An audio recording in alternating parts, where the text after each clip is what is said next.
Welcome to another episode of the Brain Pal Podcast. We're on a mission to improve the world through neuroscience. I'm your host, Devin Rome, and this is the Mendiio Headset. And today I'm with Dr. Mustafa Hamada. Mustafa is the head of science at Mendiio, a new neurotech startup in Sweden. Today we're going to talk about the Mendiio Headset, what it is, how it works, and what exactly Mendii's mission is for the world. And to my fellow neuroscientists and people who are well versed in neuroscience, you might hear me ask some simple questions, but that's just because I want to make sure that this podcast is as simple and understandable as possible for everyone, because again, our mission is to improve the world through neuroscience. All right, let's start the show. Yeah, my name is Mustafa Hamada, and I'm the head of science at Mendiio, and also in charge of the product developments at Mendiio as well. Yeah, sorry, My I was a bit background is confused by your role there. That's why I wanted to have you cover that. yeah, no worries. It's a startup, so we have it's multi-capping. You have a lot of roles, so it's not it's titles don't really say anything. It's we're all working on different roles at the same time.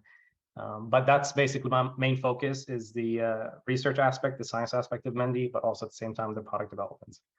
And my background is I'm originally an academic. My background is in research, neuroscience, and after my research tenure, I moved to tech and worked as a software engineer and product development before I joined Mendiio. I see.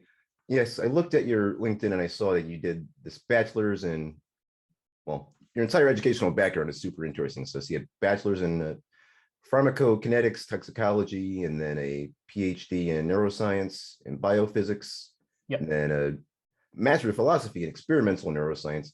How did you go from that and then into working in tech? Can you talk about that transition? Right. So yeah, it's after my research tenure as a person, I'm pretty much really interested in a lot of things. And working in academia, a lot of people just continue after their PhD, continue to do a postdoc, or it's what the PhD prepares you for.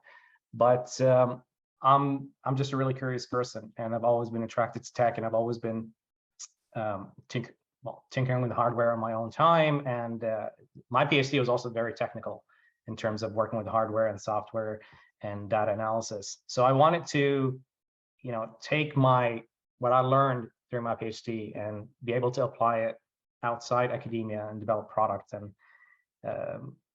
product that makes, as cliche as it sounds, more, make people's lives a little bit better. So it's, that's actually the reason I want to work in tech, because I'm just really interested in tech, and I want to.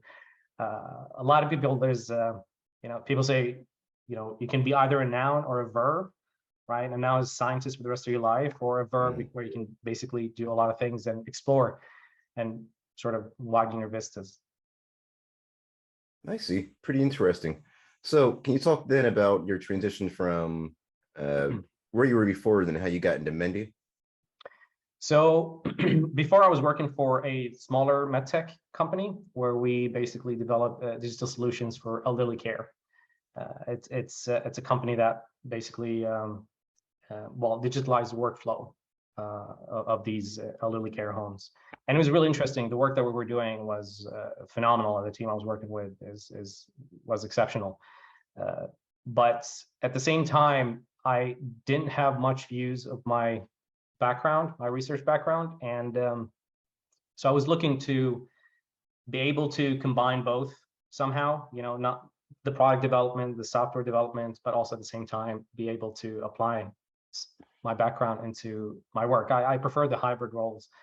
And actually it's by fluke. One night I was just searching online for neurotech startups, and I came across Mendiio, contacted our CEO, Mohammed and Sophia, and I sent him a message, and we had a meeting, and I got introduced to the company, and I was really sold from the start. I was really intrigued by the work that we're doing, and the mission of the company is to really democratize neurofeedback and bring in technology to people.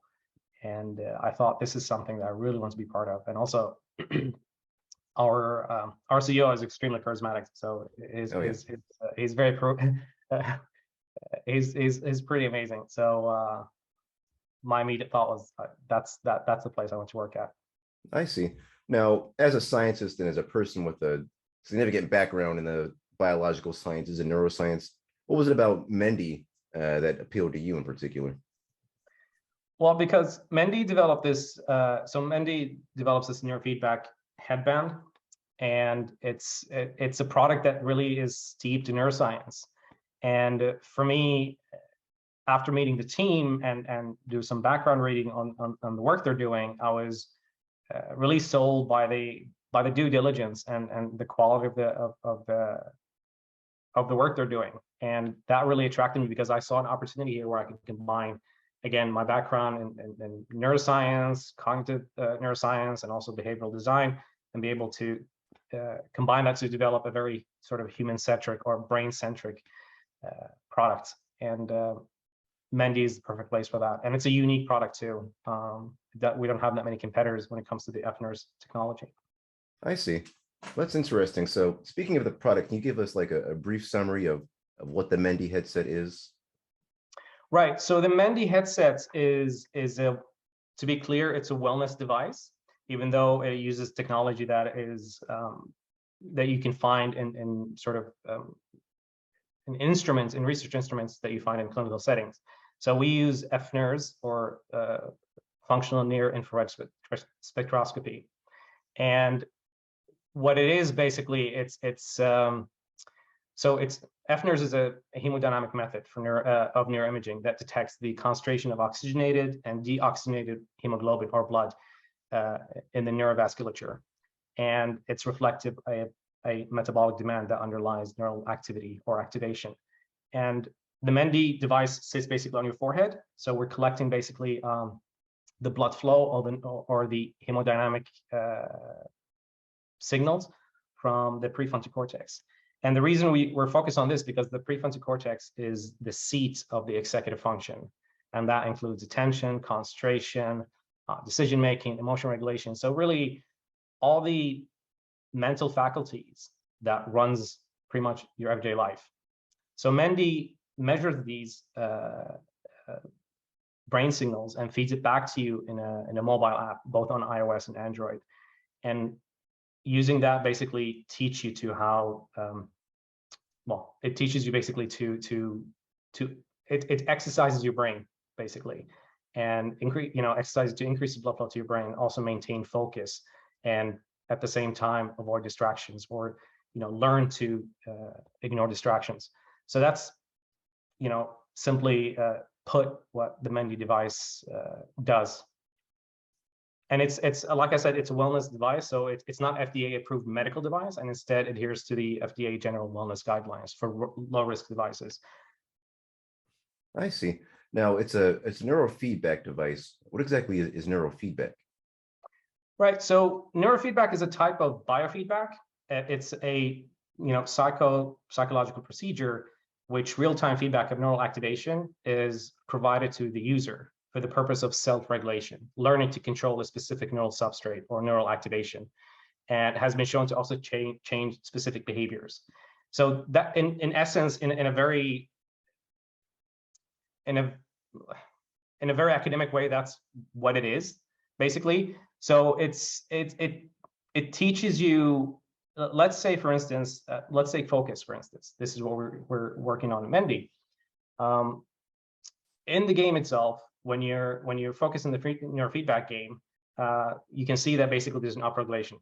I don't know if you've seen it. You've seen the game of the ball going up, for instance. That reflects an increase in blood flow, right? That which is reflective of a consistent and ongoing neural activation, right? So that signals back to you what you're supposed to do. The current mental state that you're in now is what you're supposed to be in as the ball going up.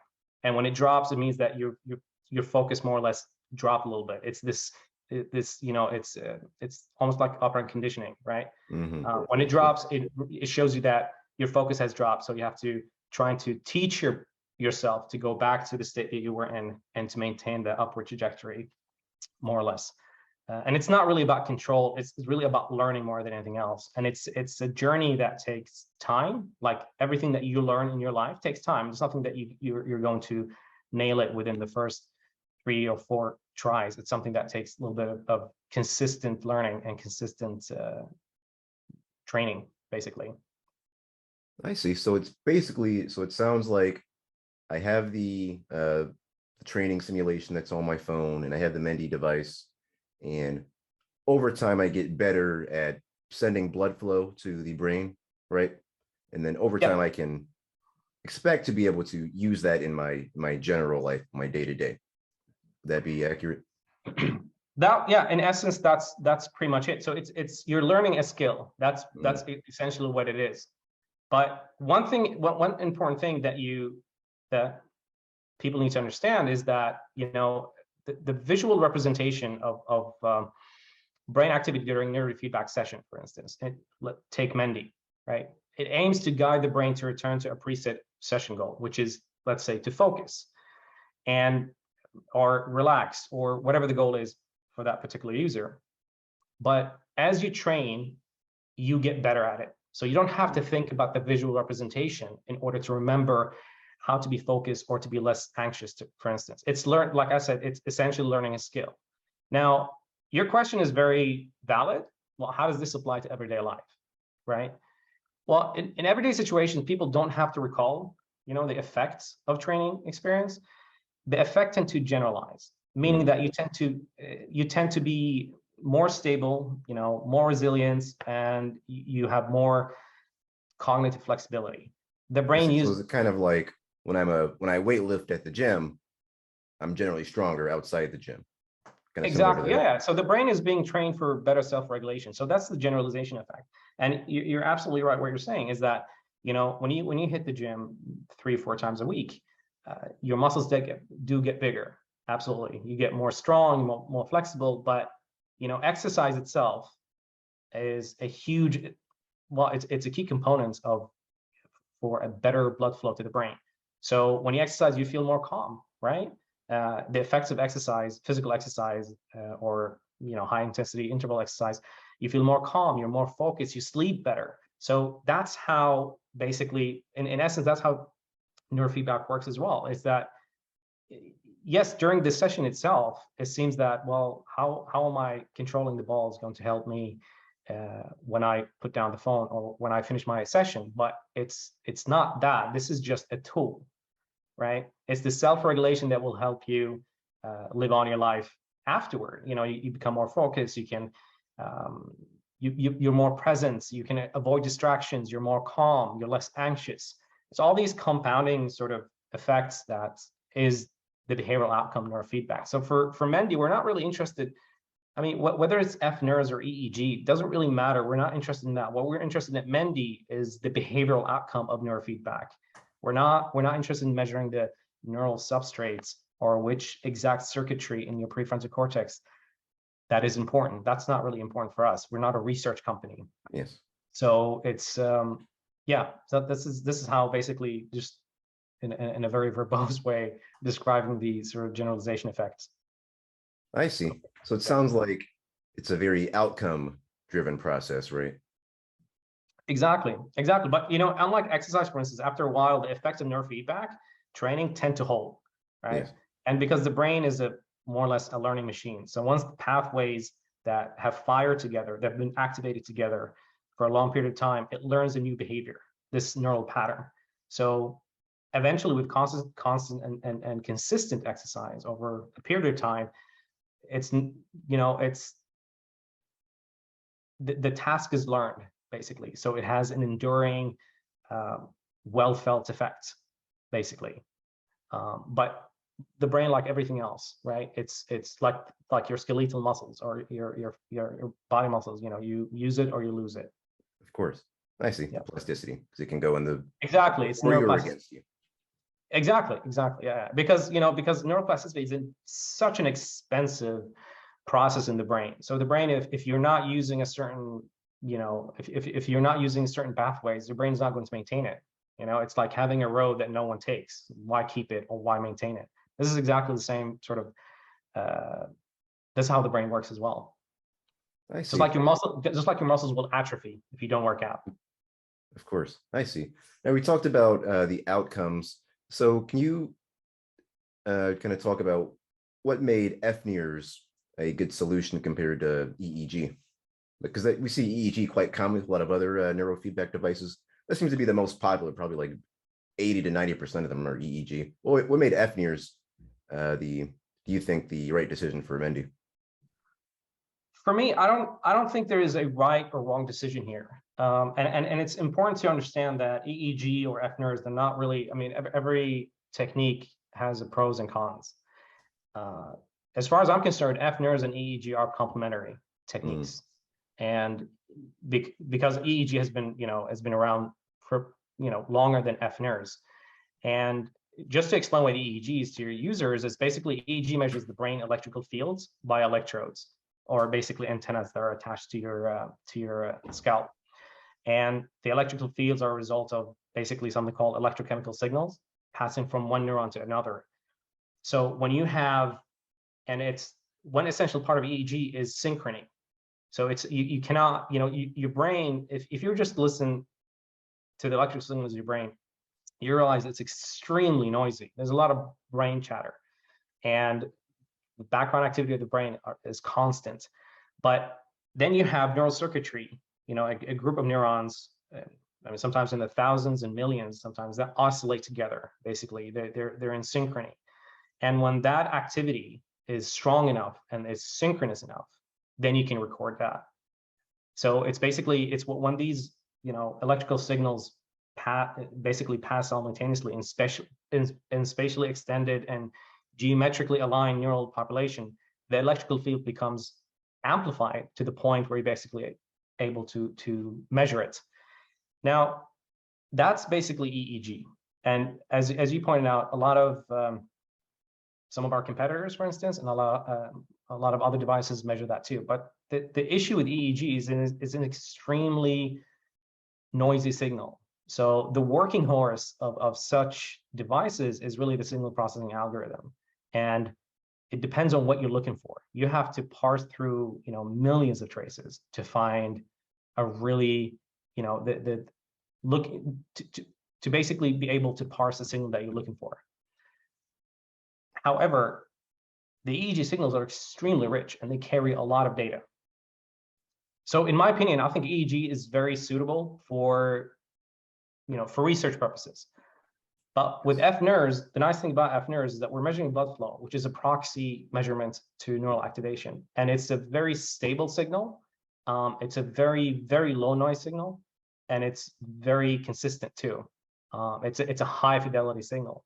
And Mendiio has done tests with the University of Stockholm where we actually measured the signal we did signal validation study where we measured Mendiio signal readout with a lab equipment called, I think it's called FNIRS 100 from company Biopac. And it's an instrument that's been used. It's very popular in research in clinical settings. And basically the signal that readout from Mendiio is very, very consistent with that from lab equipment. But for us on Mendiio, like I said before, we're not really interested in, most important thing for us is the behavioral outcome.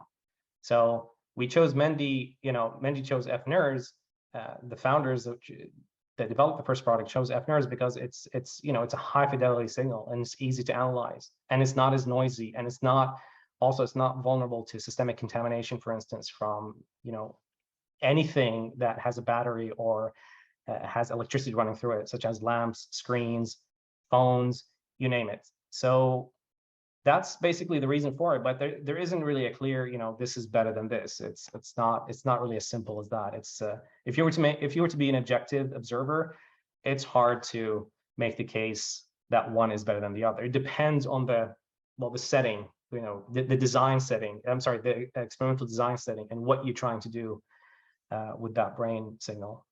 Of course, that makes sense. There's no black and white. There's a lot of gray in between. Depends on the situation. It's like they always say, in almost anything, it depends on what you're looking for. Exactly. It depends what you're looking for. Exactly. And for us, the behavioral outcome is far more important than sort of knowing exactly the neural substrates. So for us, FNIRs is a perfect choice of technique.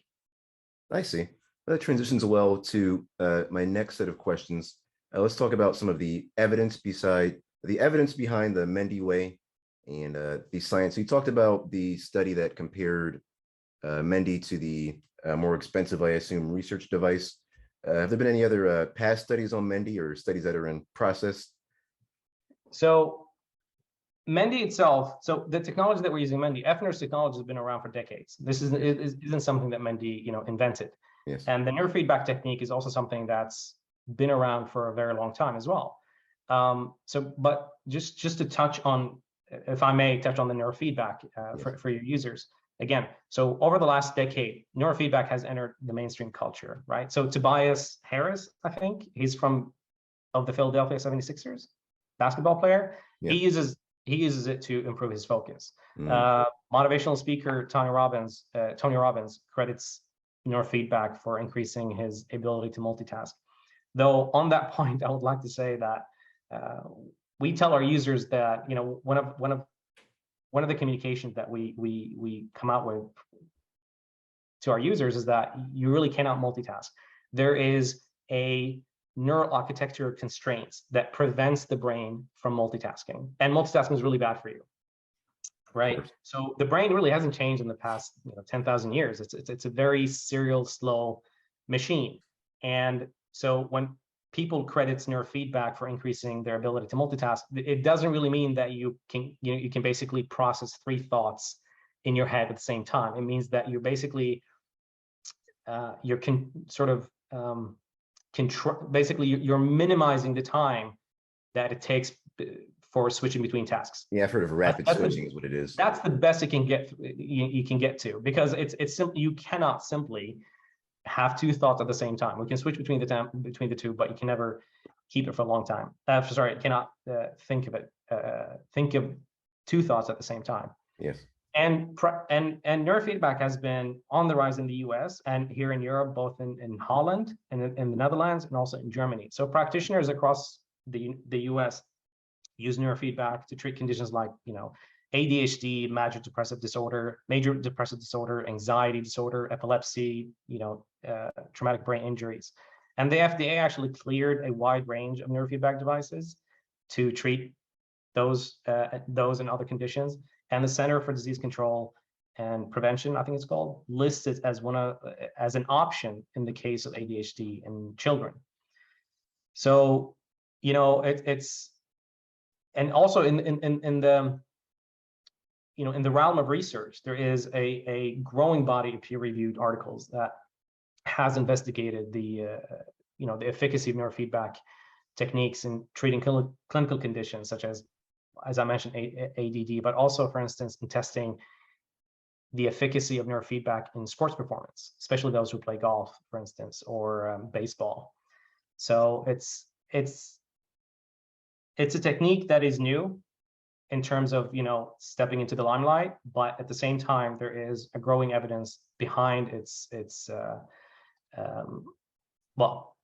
efficacy as well. And I think if I can remember correctly, there's also there's a huge project actually supported by the European Commission called Brain Training that is aimed to actually establish and investigate, basically develop protocols for using neurofeedback. Because in not everything in science is standardized, and not every research groups communicate with the other. So some studies have shown great results. Others have sort of shown a light on, whether the efficacy is, if it's or either failed to replicate the results, or didn't reach the same efficacy as the peer-reviewed articles that came before. But this is normal, just because one research did not replicate one group didn't manage to replicate the outcome of another group, that could be, that can be attributed to many reasons, not just, that you cannot just definitely say that this technique is not working or anything, because it really depends on the experimental design and what exactly the parameters, how are you controlled with the study. So there is a lot of work that needs to be done, a lot of random control studies that needs to be establishing these techniques and standardizing it. And this will take time. This is not something that happens over time. I mean, science and research is a slow process by default. So, and yeah, so this is just a sort of a quick run through what's available out there. But Mendi, other than now that I mentioned that we basically we use FNIR as an established technique. It's been around for decades, so it's sort of, there is no, if you will, there's no contention around what we're measuring is sort of if it's sort of legit or not. I see. It's something that's nothing new, validated, scientifically basically. validated for decades. Yes, exactly. And at Mendi, and I'd like to touch up on that, we're actually doing, we have a lot of high profile partners, and we're running research studies. For instance, one of our partners is the KU Leuven University in Belgium, and we're running studies. They are running studies basically. So we're basically their silent partners. We don't intervene in their research at all. We provide them with devices, and we help them with analysis, sending them raw data and helping them technically as much as possible. So the study that we're doing with them, for instance, is regarding can neurofeedback intervention help emergency residence doctor in Belgium to cope better with stress, workplace stress, and prevent burnout. And that study is actually ongoing currently, and we're hoping to collect the data in the next, hopefully 8 or 10 weeks. And then we have, we have another study with University of Gothenburg here, the University Hospital, testing neurofeedback intervention on ADHD outpatients, because the majority of the so the most prevalent treatment for ADHD is pharmacological, right? And it has its dark sides of basically administering these kind of very potent drugs. Oh yeah. So neurofeedback, yeah, and especially in the US, you guys are pretty heavily medicated population. I think 1 in 3 American adults is on some type of prescription medication.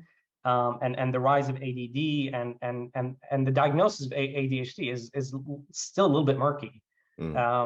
So what we're doing here is see if neurofeedback can be a sort of an auxiliary intervention, besides the pharmacological, because there are some aspects of ADHD that Mendi cannot really help with, but it might help with, for instance, increasing inhibition in those ADHD patients. Oh yeah, absolutely. And and we have at least 3 more studies running currently in different fields. I see. And that's what made me pretty interested in both neurofeedback and Mendi, because I'm diagnosed with ADHD, and I was prescribed a medication for a while, but the side effects were just too much. I mean, it made me sweat a lot, like I was on a hard drug. It made my hand shake very badly, like I had like a lot less dexterity, and so the side effects for me just weren't worth it, even for the help with the symptoms, because it was messing up so many other parts of my life. Thankfully, I found other alternative solutions related to health and wellness that helped a lot. So I still deal with ADHD symptoms often, and things like meditation, stuff like that helps. But quite excited to see how neurofeedback will help with that. And I've been using Mendi, and I've found a bit of transfer in my life as well. So I'm excited to see what's up next. So that transitions well to my next question. What would you say people are saying about Mendi so far? Like, what are the users saying about Mendi so far? So we have a lot of users, and just to touch again on the ADHD, if we pedal back a little bit here, yes, this is really exciting. I think you should probably look it up, and also your listeners should look it up. And it's actually, there is a study called a novel FNIR's neurofeedback intervention for enhancement of working memory and attention deficit hyperactivity disorder. It's a study that's been running for about 3 or 4 years, I think, and it will end on the 30th of September of this year. So in about a week's time. And it's done on children between the age of 7 and 11.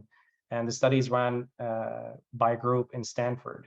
So I'm really excited, really excited to see the outcome of this study and the efficacy of neurofeedback on working memory, especially in those kids with ADHD.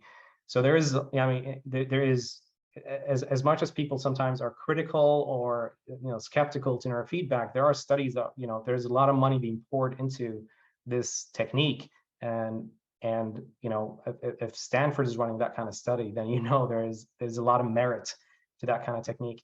Yeah, that does remind me of something really quickly. I've been learning a lot about like breathing and mindfulness and meditative practices related to improving mental wellness. And this one neuroscientist, forgot which university she's from, but she like mainly focuses on breathing. The one thing she brought up that I thought was pretty insightful was that things like mindfulness and breathing for mental wellness, that's not new, really, because they've been doing that in the East for decades, if not really centuries. So it's not really new stuff. It's kind of new to the West, but this stuff has been pretty well validated for years. It's kind of a new thing, so to speak, for the West. So I think neurofeedback is somewhat related to mindfulness. So anyways, these practices that involve, I think, introspection and meta thinking and stuff like that, it's not very new in the first place, the way I see it.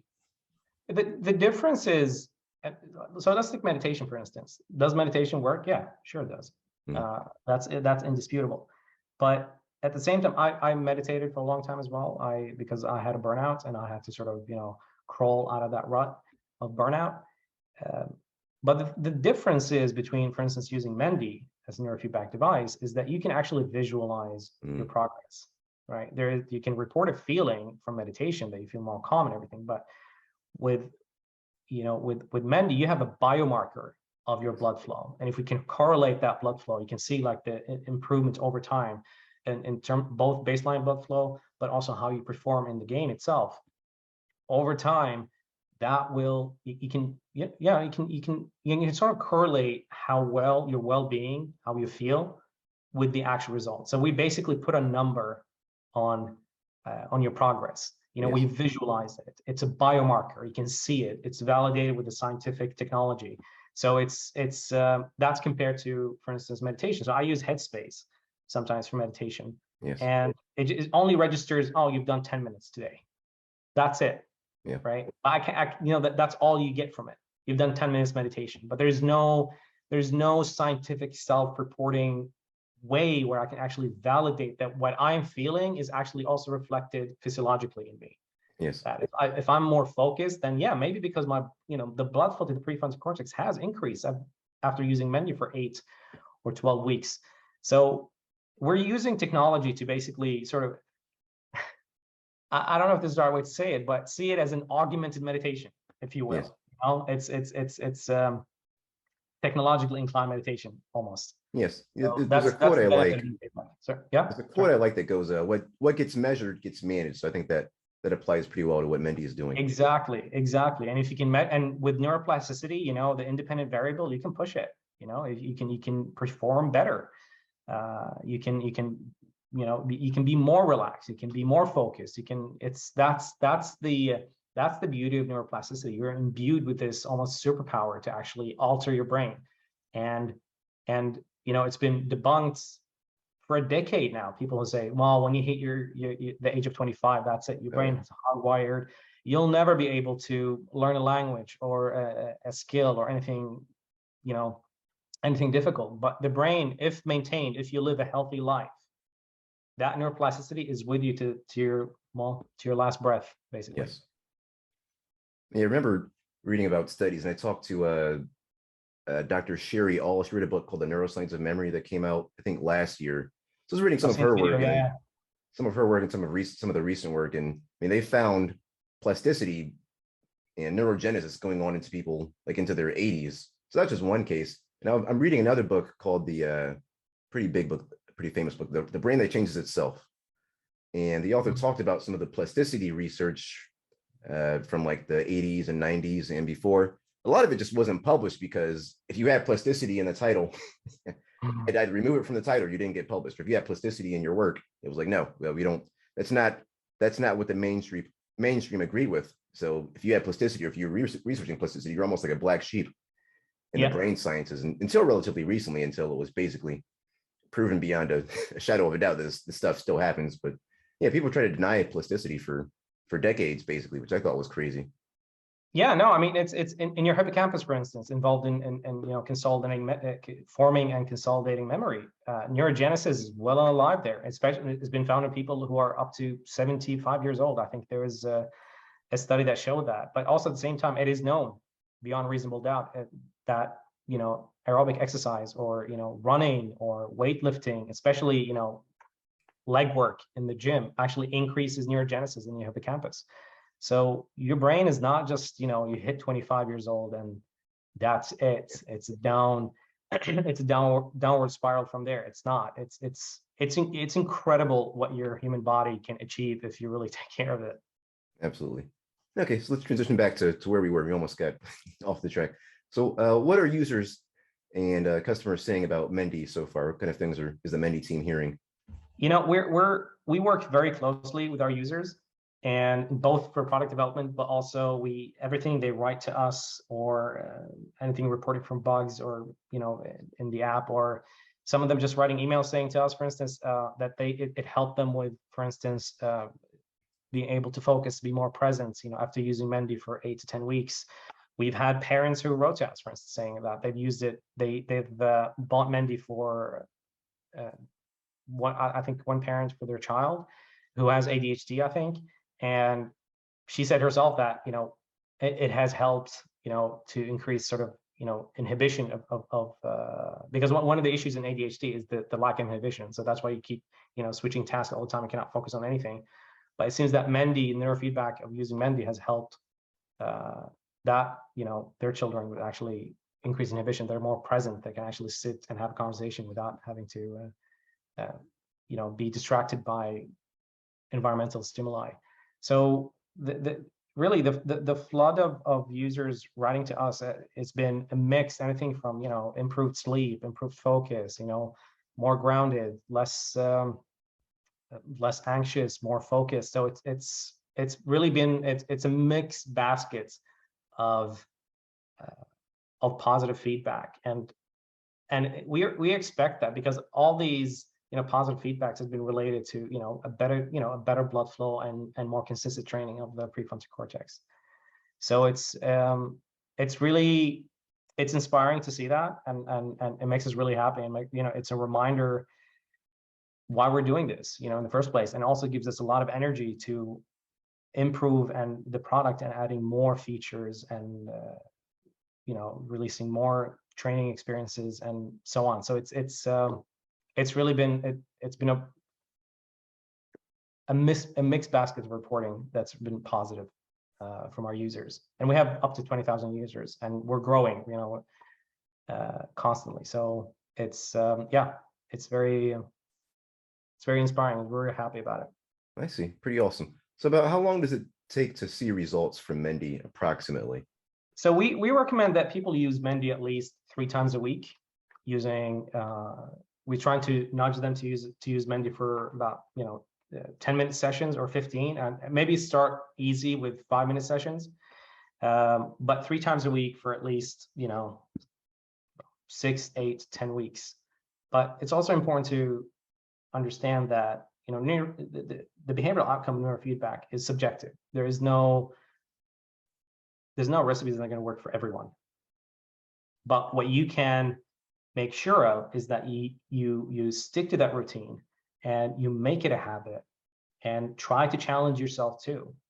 Just don't do it and then and just do. Let's put it this way: do it with a purpose. Remember why you're doing this in the first place. I think that's really important, because it'll be more goal oriented. The FNIRs or EEG or Mendiio or any other devices is not a panacea. There's no silver bullet that's going to fix everything. Yes. It needs the effort from the users too, to stick by this, to do it 3 times or even more every single day for 6 to 8 weeks, and make it a habit. That's what's really important.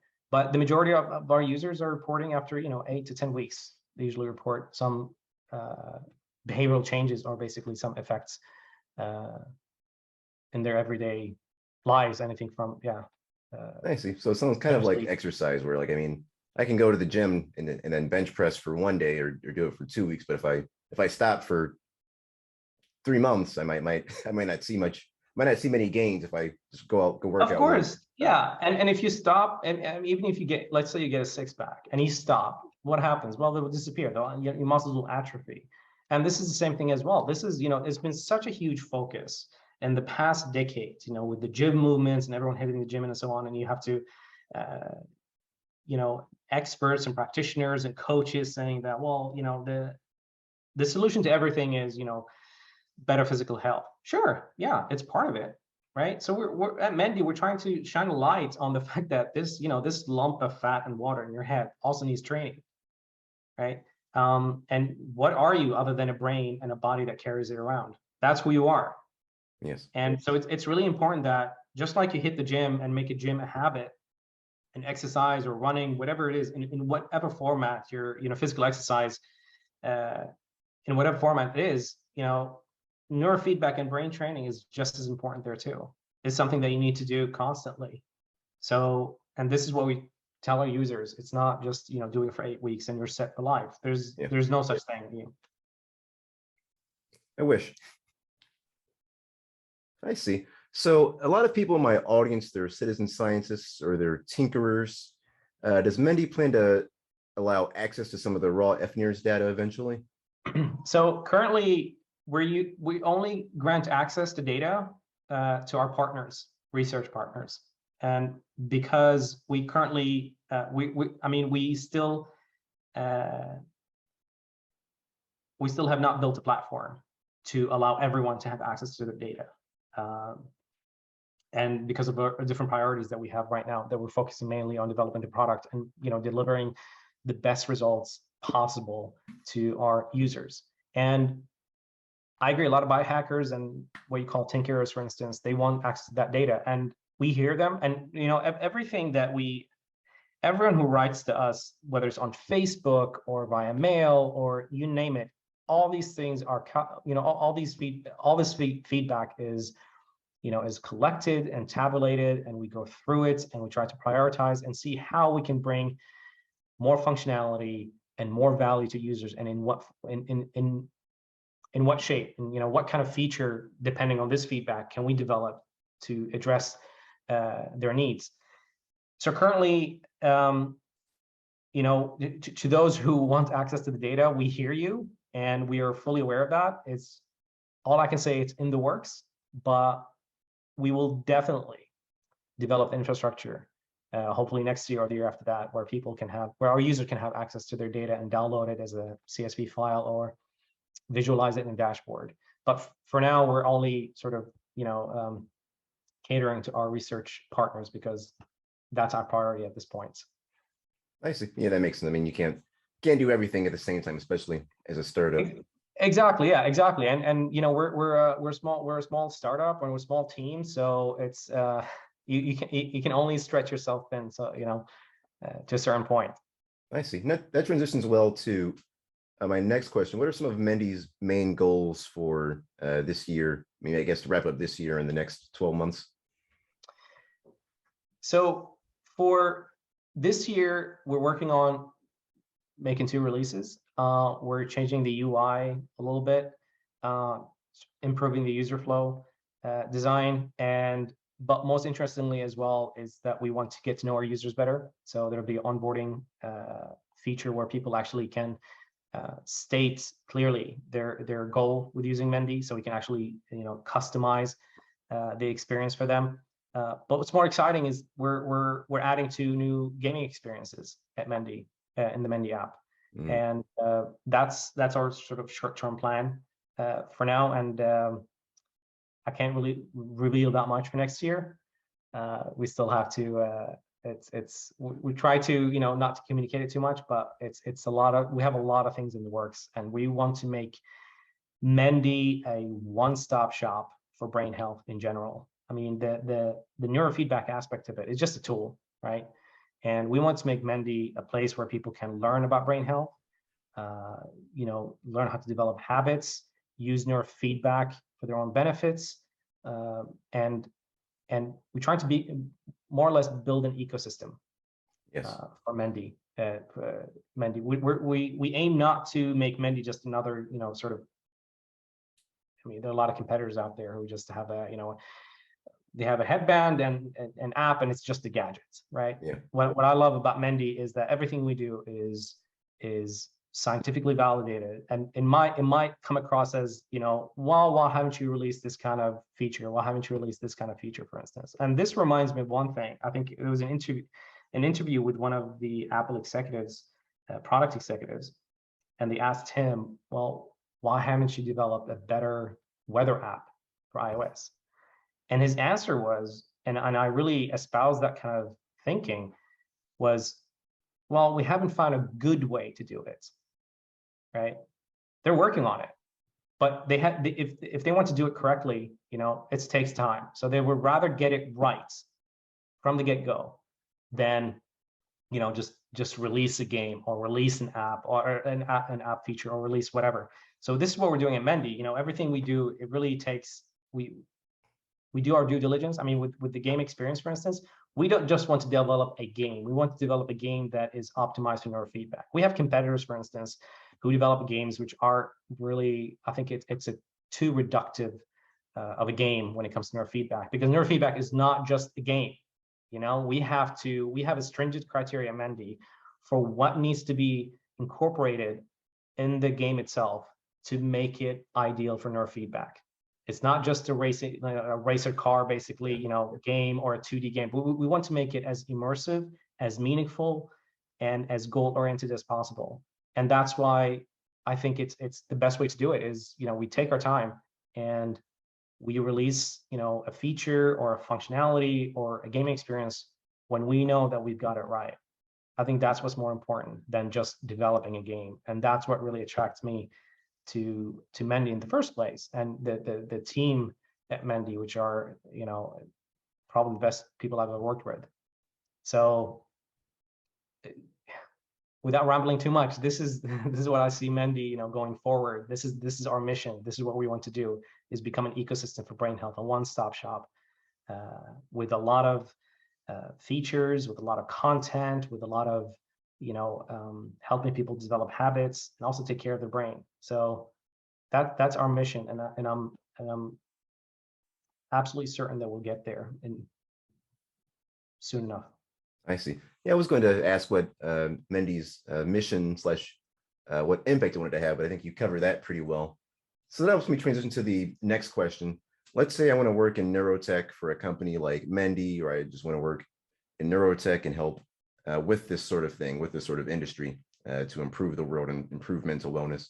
What if I want to be like you? Like, what if I want to work in neurotech or something like that? Do you have any recommendations? Because there are a lot of people that are like students, or they're young people in my audience.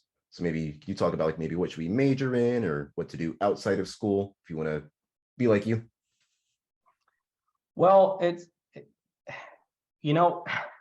I have to say this. I always say this when people sort of, not a lot of people ask me that, but those who know me, how I ended up where I am today, I would say a lot of it, I just stumbled my way forward. Yes. How I ended up in neuroscience was actually, it's a complete fluke. It really is. It really is. I can make this very short.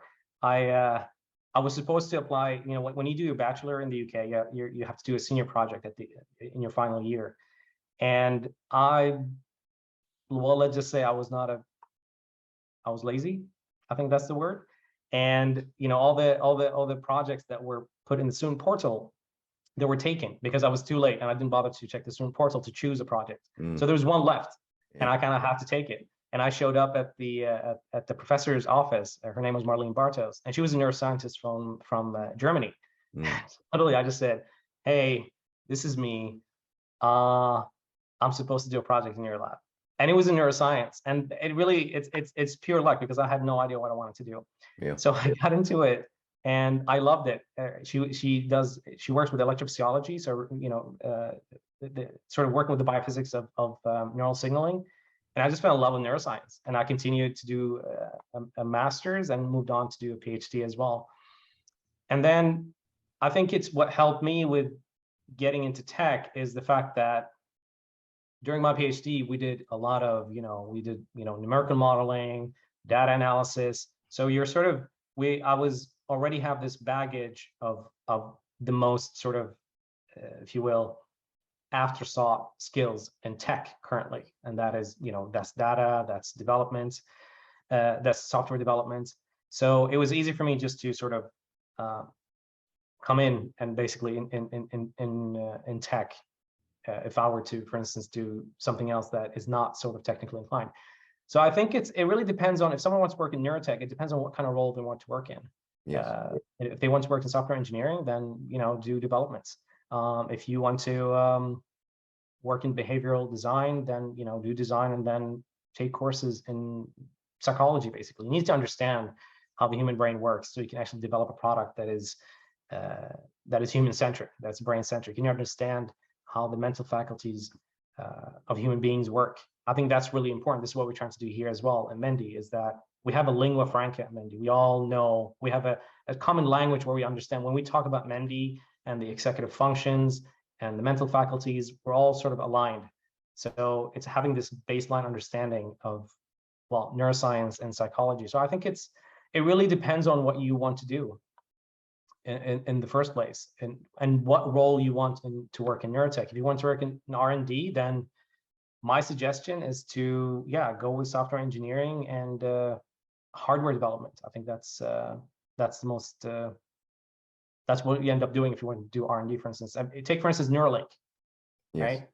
right? They work in collaboration with the universities, so you don't have a full-time employees, let's say neuroscience. I'm sure they do, but the majority of them, these are hardcore engineers, hardware engineers, right? And they work with neuroscientists as well to complement, to fill in this, knowledge gap. So I think it really depends on what you want to do. But, having a science background never really hurts, because everything you do, when you do research, you become very methodological person. You take everything, you have to break everything down. You have to have a full understanding before you embark on whatever that you're doing. So it's a mindset that you need to sort of embody. And I love that. This drives most of what I do. So it's just to go back to what I said again, it really depends on what you want to do in neurotech. I see. Yeah, I think that encapsulates that pretty well. With Dr. Cody Rawl, who you spoke with recently, right? Yeah. What he said is, he said, just follow your interests, because, I mean, if you want to work in this space, make sure you're doing something that you're interested in the space. Exactly. And neuroscience is not really rocket science. It's easy to, given time, you can create a sort of working understanding of what you're working with. And, it depends. A lot of people think that, you need a PhD or a master's and whatever to have a working understanding. Not really. You have to just choose the depth of knowledge that you want to know to work with. Yes. And just go from there. That's what's really important. Just choosing the depth of understanding in neuroscience that fits the role that you're after. So I think it's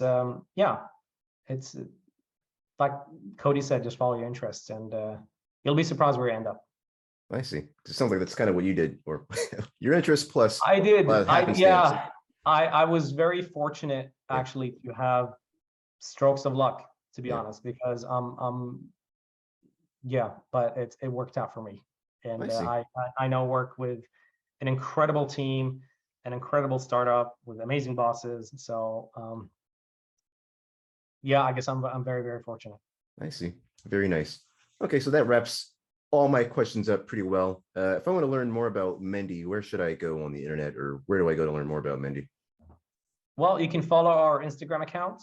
For instance, we have an incredible content production team, and we have also a Medium Medium page where our content manager Isabel writes incredible articles, a variety of articles about brain health. You can subscribe to our newsletter, and on the website as well. There you find a lot of information. And otherwise, join our Facebook group or write to us directly, and I'll be more than happy to answer those questions. I see. And that website. I usually sit and actually I answer a lot of these questions that reach us by email. So I see. That's good to know. So if somebody has a question, they might be answered by you then. Yes, if it requires some little bit more scientific aspect to it, then that'll be me. I see. You might hear the cat in the background. She wants to play. I have to wrap it up soon. So the website is mendi.io. Exactly. All right. So if you want to check out Mendi, you can go to mendi.io. And as Mustafa said, they've got a good Facebook and an Instagram and a Medium where you can read about them. I'll put all of that in the show notes. And right now my cat wants to play, so I've got to go. Mustafa, thank you for this, and enjoy the rest of your day. Thank you for having me. Take it easy. Yeah, bye. Thank you. Bye.